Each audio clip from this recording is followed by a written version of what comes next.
Major funding for KPBS Evening Edition has been made possible in part by Anderson Plumbing, Heating and Air, proud to support the mission of KPBS and privileged to serve San Diego clients. Anderson Plumbing, Heating and Air, helping homeowners maintain drain, heating, and cooling systems since 1978. And by the Conrad Prebys Foundation, Darlene Marcos Shiley, and by the following.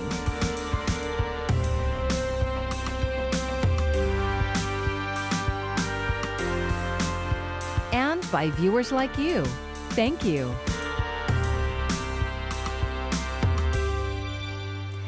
Good evening. It's Thursday, April 8th. Thank you for joining us. I'm Maya Trabulsi. Calling gun violence an epidemic, President Biden today announced executive actions on a number of gun control issues. The moves, of course, drawing fire and praise and come as two more deadly shootings in Texas and South Carolina grab headlines today. In all, 6 more people dead, 5 injured. We begin our coverage with reporter Nadia Romero. After several recent mass shootings and no consensus from Congress on how to respond. Enough, enough, enough. President Joe Biden announced Thursday he's taking action. This is an epidemic, for God's sake, and it has to stop. At a Rose Garden event, Biden and Attorney General Merrick Garland laid out several executive actions that the White House says will help curb gun violence. It is a problem that we must all work on together in a collective effort to keep guns out of the hands of criminals and save lives. Among the proposed new steps, restricting so-called ghost guns built from parts bought online, targeting braces for pistols by requiring them to be registered, and new investments in intervention programs in violence-prone areas. But the actions fall short of what Biden hoped Congress would address. They've offered plenty of thoughts and prayers, members of Congress, but they passed not a single new federal law to reduce gun violence. Enough prayers. Time for some action. The moves come after deadly mass shootings in Georgia and Colorado in recent weeks. The White House says it hopes more will be done. Whether Congress acts or not, I'm going to use all the resources at my disposal as president to keep the American people safe from gun violence. In Washington, I'm Nadia Romero. San Diego Mayor Todd Gloria among those applauding the president's action, saying, quote, "As a member of Mayors Against Illegal Guns, I thank the president for including specific regulation on ghost guns, which are untraceable, easy to purchase, and can be built at home." In 2020, the San Diego Police Department recovered 210 ghost guns in our city. And Governor Newsom had this statement, quote, "California is proud to have the strongest gun laws in the nation, including pioneering statewide protections approved by voters in Prop 63 to ban possession of large-capacity ammunition magazines and require background checks to keep ammunition out of the hands of dangerous people." Newsom added he's grateful to now have a partner in the White House who's doing more to end gun violence. Standing up against Asian hate, police and elected officials are working to make sure Asian Americans feel comfortable reporting hate crimes. KPBS reporter Matt Hoffman has more from an event in the Convoy District connecting law enforcement with the community.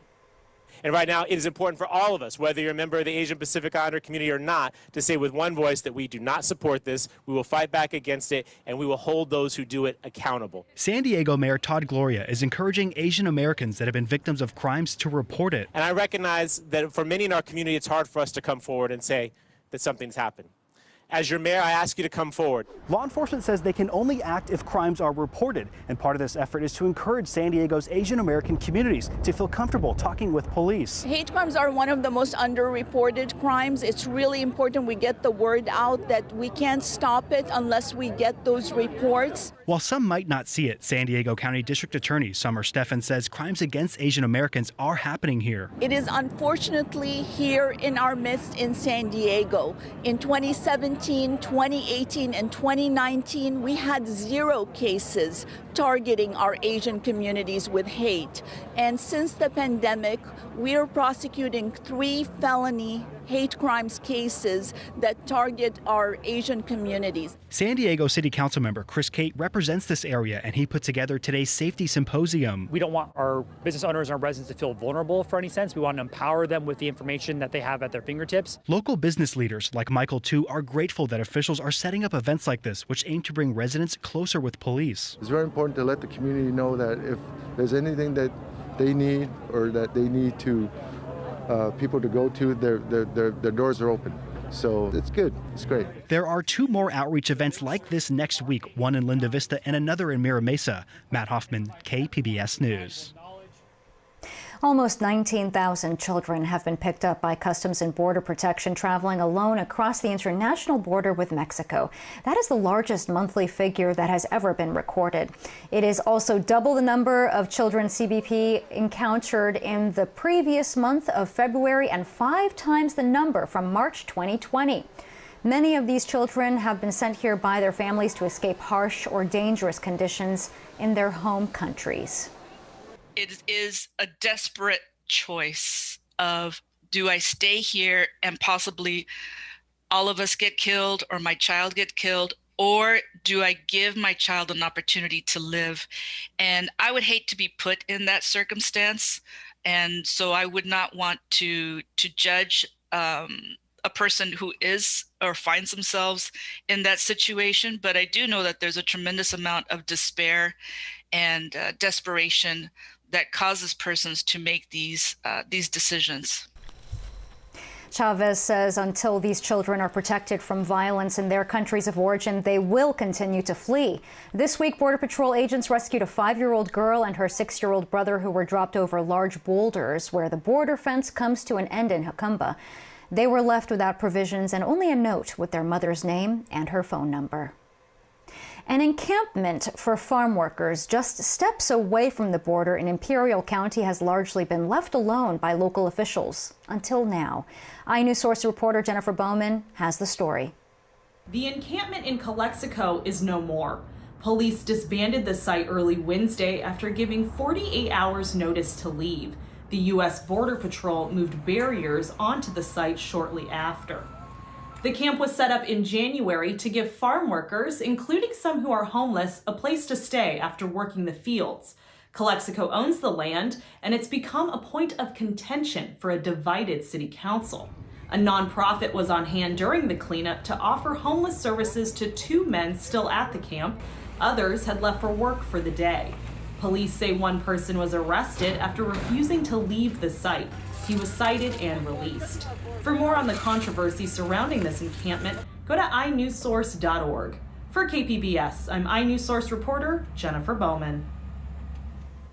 Only 28% of National City residents have been vaccinated. And now, as KPBS reporter Melissa May shows us, a car coalition has partnered with the city to promote access to the vaccine. National City is 2 weeks into the 100-day COVID-19 vaccine campaign. National City Mayor Alejandra Sotelo Solis says the community response has been positive. It's been amazing. We've heard that we are driving demand. So how do you do better? By using one of the most iconic symbols of family in this community, the lowrider. Lowrider is part of the Chicano Latino culture. It's not just a vehicle that you see out on display. It's art. It's expression of, family members that they may have lost or respect. The United Lowrider Coalition will showcase their lowriders on the 2nd and 4th Saturdays of the month at the Las Palmas Elementary School, where there's a walk-up, first-come, first-serve vaccine clinic. It's a huge part of the culture in National City. Jovita Arellano, a volunteer with the Lowrider Coalition, says the group will support the city many of them call home. It'll draw more people to the event, especially the Latino community. They'll feel more confident in saying, wow, you know what, I think I should go do this for me, for my family. National City Fire Chief Frank Parra knows what lowriders mean to the city. There's another group of folks that, have grown up in the community. A lot of folks enjoy, the vehicles, the culture, and it just brings it home for them. From now until the beginning of July, pending vaccine availability, there will also be a walk-up clinic at the National City Library every Thursday. Melissa May, KPBS News. Tomorrow, the San Diego Association of Governments is taking up a regional plan resolution, part of a multi-billion-dollar transit package, but some say they are being excluded from working on the project. Today, members of the National Black Contractors Association spoke outside SANDAG headquarters downtown, arguing the resolution is flawed when it comes to creating opportunity and equity. They say while the resolution is just a guiding document, it could exclude open shop apprentice programs representing thousands of contractors of color. You're talking about inclusion, which is and promoting democracy in the name of hypocrisy. You cannot set aside a program that exclude other programs that are viable and are qualified to participate. A SANDAG spokesperson says the board will take up the matter tomorrow. Across California, more than 200 people have died from COVID-19 in state prisons. The Donovan prison in Otay Mesa has been among the most deadly. iNewsSource investigative reporter Mary Plummer has uncovered new details about inmates there who died of the virus. Shortly before Christmas, Donovan State Prison was dealing with a major outbreak. About 20% of people incarcerated there were known to have COVID-19. Over the next 5 weeks, 18 inmates died from the virus. These are some of the men who lost their lives. They range in age from 48 to 83. iNewsSource uncovered that 3 were found dead or dying in their cells of COVID-19. They were all 65 or older with pre-existing medical conditions. The others died at hospitals. 5 families of those who died told us the prison did not notify them that their relatives were ill, only that they had died. Donovan is tied for the 3rd highest death rate in the state from the coronavirus. UC Hastings law professor Hadar Aviram reviewed our findings. She says the quality of care provided to incarcerated people during the pandemic is hard to comprehend. We have to keep in mind that even if you believe in harsh punishment and you believe that people should do the time if they committed the crime, nobody was actually sentenced to die of COVID in their cell. Through a spokesperson, Donovan's warden declined multiple interview requests for this story. In a statement, Corrections Department officials said they've worked tirelessly to respond to this public health emergency with the goal of protecting prison staff and inmates. They also said inmates are screened twice a day by medical staff. Statewide, nearly 50,000 people in prisons have contracted the virus and more than 200 have died. For KPBS, I'm iNewsSource investigative reporter Mary Plummer. And this story was co-reported by Jill Castellano at iNewsSource, an independently funded nonprofit partner of KPBS. You can go to iNewsSource.org for the full investigation. The prosecution in the Derek Chauvin trial called a medical expert as their first witness today. The testimony could prove devastating for the defense, who are seeking to prove that underlying health conditions and drug use contributed to George Floyd's death. Camila Bernal has more from Minneapolis. Mr. Floyd died from a low level of oxygen. Stark and chilling testimony from the prosecution's first witness on Thursday, a pulmonary expert from Chicago. The cause of the low level of oxygen was shallow breathing, small breaths. Dr. Martin Tobin, an unpaid expert brought in by the state of Minnesota, explaining how George Floyd's oxygen levels decreased sharply when Chauvin and the other officers were holding him down. He's turned prone on the street, that he has the handcuffs in place combined with the street, and then that he has a knee on his neck, and then that he has a knee on his back. Armed with an arsenal of graphics, charts, and marked up photos of the scene, Tobin faced and spoke directly to the jury during his testimony, breaking down complicated medical terms to explain why Floyd could not breathe in the prone position and how he ultimately died. With each breath, he has to try and fight against the street. He has to try and fight with the small volumes that he has. And then he has to try and lift up the officer's knee with each breath. Camila Bernal, KPBS News. California is preparing for wildfire season with plans to authorize $536 million for wildfire mitigation and forest management projects. That's more than double the spending in recent years. We've got to do more in terms of forest management. We've got to do more in terms of vegetation management. We've got to do more getting in to our forests and do the kind of work that was being done 100, 2, 3, 5,000 years ago that frankly we haven't been doing in the last century. And we got to own that.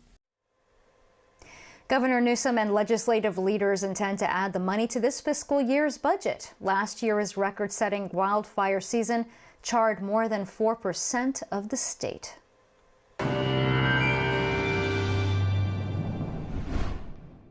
Cooler conditions continue near the coast, but further inland, temperatures remain nice and toasty. In the mountains, though, we're dealing with some gusty conditions through the rest of this evening.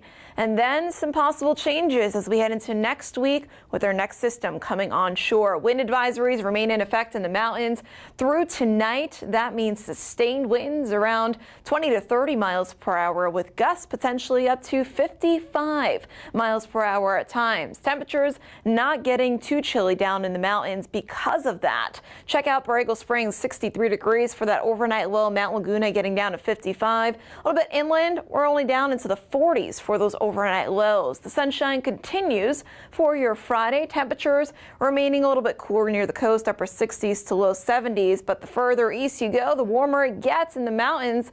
We could be getting up into the 90s for your Friday. The heat continues into the weekend. Once again, same pattern, cooler near the coast.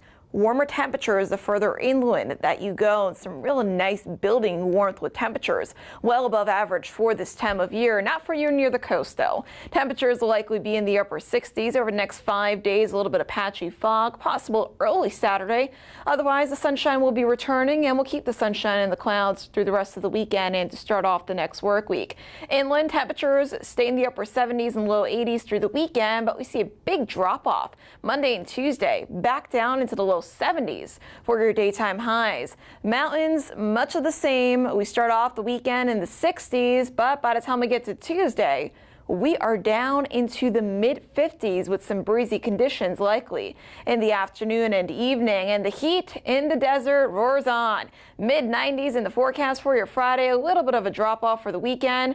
And then by Tuesday, we're back up into the upper 80s. For KPBS, I'm meteorologist Jessica Pash. A virtual town hall tonight is bringing local politicians, community members, and developers together as they envision the future of one stretch of El Cajon Boulevard. KPBS reporter Max Rivlin-Nadler tells us previous town halls have led to serious changes on the boulevard. Thursday's town hall is the third in a series that has helped community members and the business community re-envision parts of El Cajon Boulevard. The previous town hall in 2019 led to the creation of the El Cajon Boulevard Bus Rapid Transit Lane in an effort to boost mobility for the area, which is shut off from the trolley system. Tootie Thomas with the El Cajon Boulevard Improvement Association, which is hosting the event, says tonight's gathering will focus specifically on the area between the 805 and 15 freeways. With this town hall, we thought we would use it to reimagine what El Cajon Boulevard would look like in this Boulevard Central hub, along with our neighbors to the north, Normal Heights, and to the south, City Heights. City planners, land use experts, and developers will focus on transportation, the building of accessory dwelling units in residential areas, and business recruitment. A number of businesses on the boulevard have closed during the pandemic. El Cajon Boulevard is the perfect place to put high-density development, right? We have the infrastructure here to do it. And so we want to keep it out of the neighborhoods and keep the neighborhoods neighborhoody, but make El Cajon Boulevard really a laboratory of TOD. TOD? That's transit-oriented development, which land use expert Mary Linden says is key for encouraging development, while not displacing communities that have long called the area home. Within the 5-mile radius of the El Cajon Boulevard is 20% of the city of San Diego's population. And the El Cajon Boulevard sees the potential of creating a transit-oriented corridor where all incomes can live, work, and play.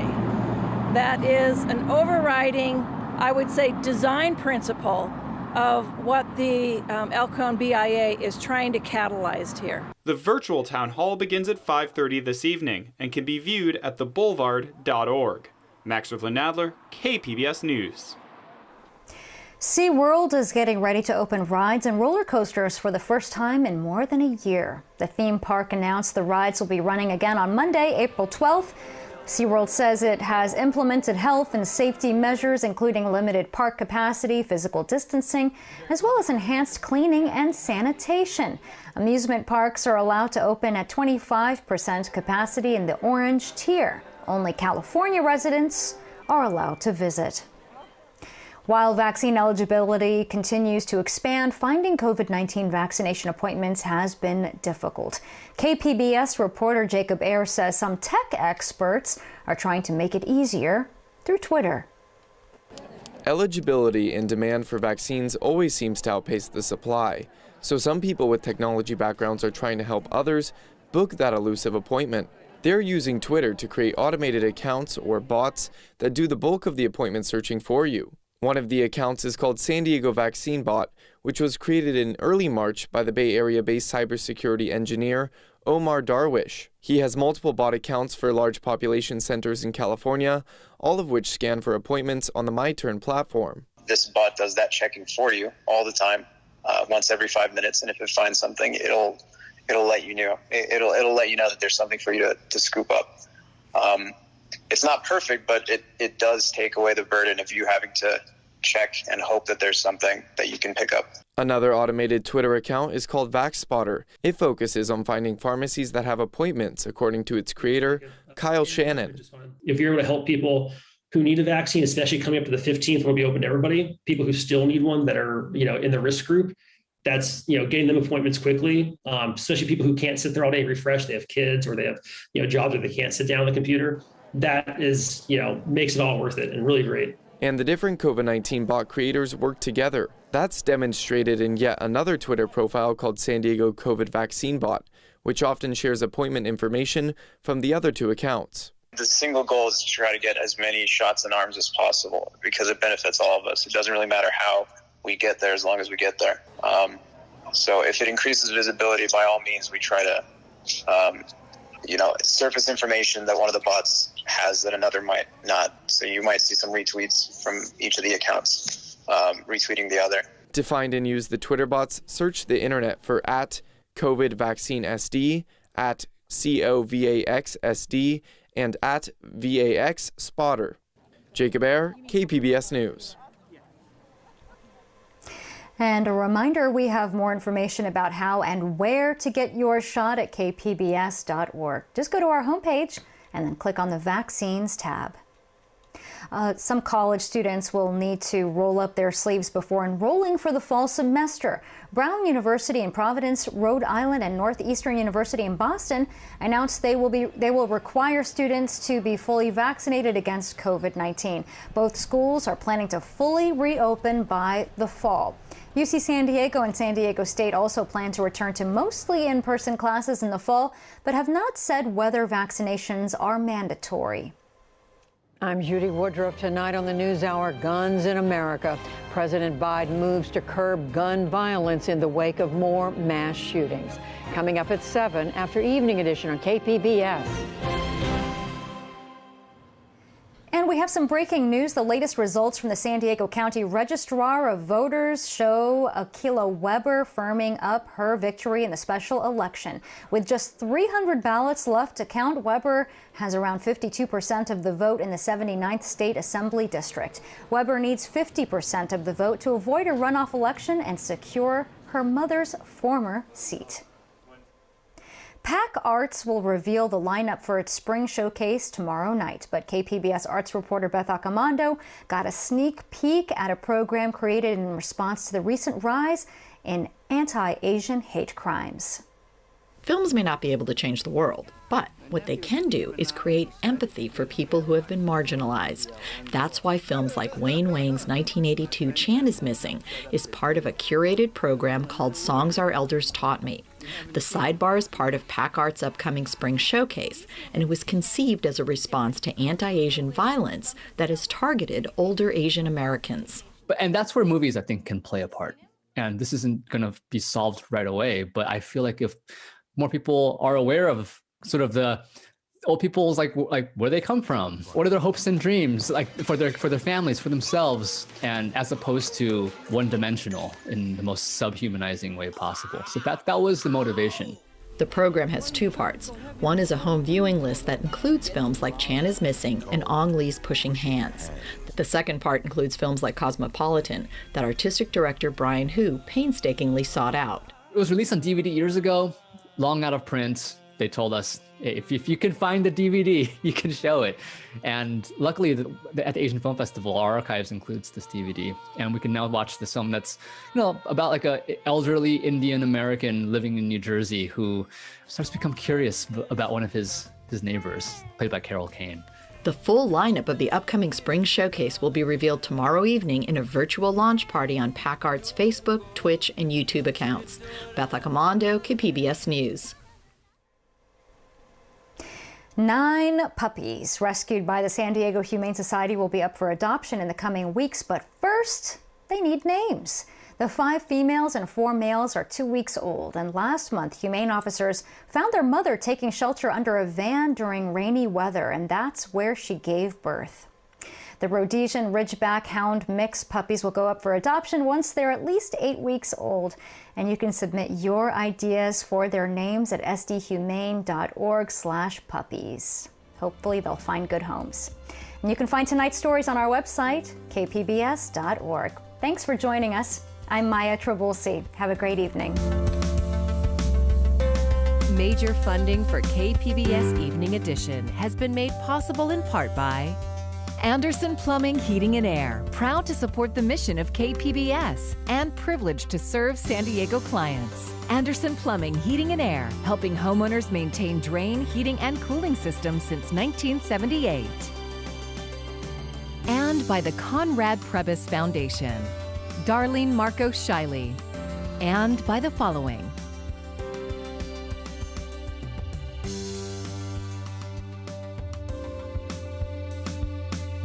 And by viewers like you. Thank you.